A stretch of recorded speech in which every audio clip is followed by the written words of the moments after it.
भाजपकडून विधान परिषदेसाठी पंकजा मुंडेंसह 5 जणांची नावं जाहीर। योगेश टिळेकर, डॉक्टर परिणय फुके, सदाभाऊ खोतांसह अमित गोरखेंना संधी।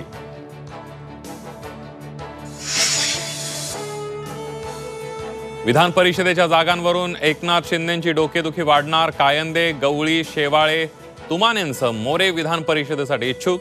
लोकसभेची उमेदवारी नाकारल्यामुळे पुनर्वसन करण्याची मागणी।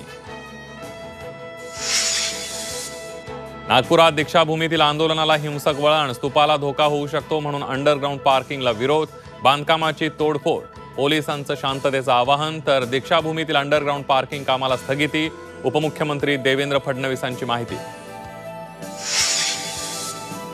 झी24 तासच्या बातमीनंतर येऊरमध्ये अवैध बांधकामावर बारवर तोडक कारवाई। येऊरमध्ये अवैध बार सुरू असल्याचा आव्हाडांचा आरोप।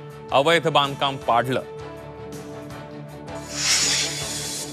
सरकारनं 2.5 वर्षांमध्ये 1,08,000 नोकऱ्या दिल्याचा देवेंद्र फडणवीसांचा दावा। गट क ची पदं एमपीएससीतून भरणार। याच अधिवेशनात पेपरफुटी विरोधात कायदा आणणार असल्याचीही दिली माहिती।